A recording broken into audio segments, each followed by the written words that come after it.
Vamos ler, queridos, Efésios capítulo 4, versículos de 1 a 6.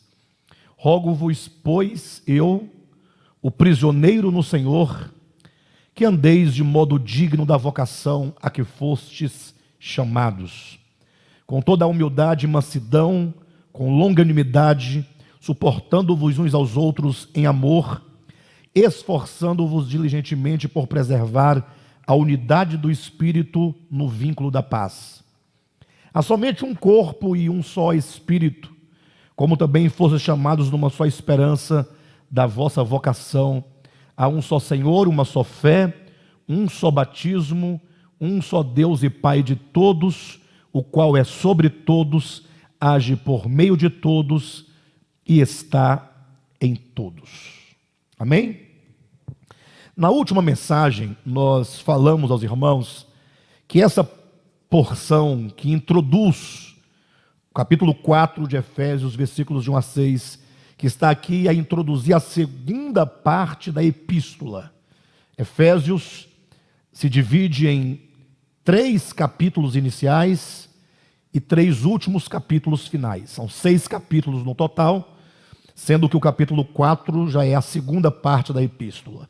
A importância de perceber essa divisão binária, ou seja, essa divisão em 2 partes de Efésios, é compreender que a primeira parte é o que se chama de ortodoxia, ou seja, é quando Paulo ele procura estabelecer a reta doutrina, quando Paulo procura estabelecer o reto ensino, ou seja, o que nós temos em Efésios capítulo 1, 2 e 3 é a proclamação do supremo propósito de Deus.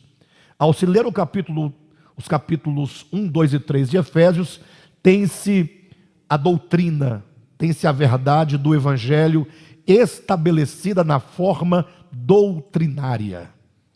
Ao adentrar para a segunda parte da epístola, não menos importante que a primeira, nós entramos no aspecto prático da doutrina.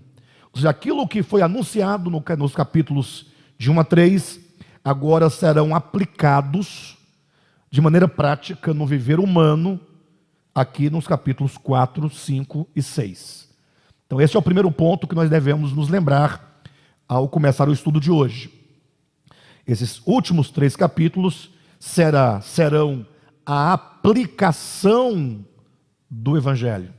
E talvez esse seja o grande e maior desafio de todos nós, de todos os crentes, é a transição da teoria para a prática, é a transição do conhecimento intelectual para o conhecimento intuitivo, é a transição para a compreensão para o viver o Evangelho.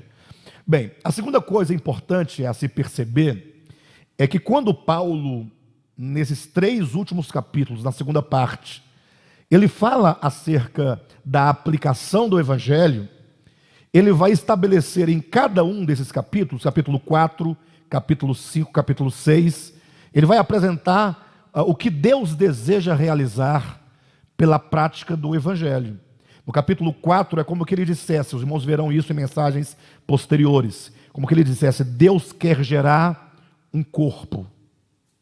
Capítulo 5 é como que ele dissesse, Deus quer gerar uma noiva.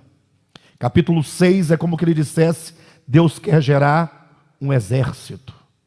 Então veja que a obra de Deus, quando consumada, seja enquanto corpo, seja enquanto noiva, seja enquanto um exército, vê-se claramente nesses símbolos, né? O símbolo de um corpo, o símbolo de uma noiva, o símbolo de um exército, vê-se uma característica coletiva.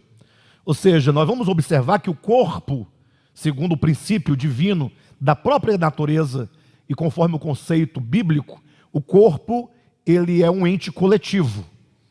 Como Paulo vai dizer lá em 1 Coríntios capítulo 12, versículo 12, que nós, embora muitos, somos um só corpo. Vocês entendem? Então, observa que a ideia de corpo é a ideia de coletividade, mas é sobretudo uma ideia de unidade.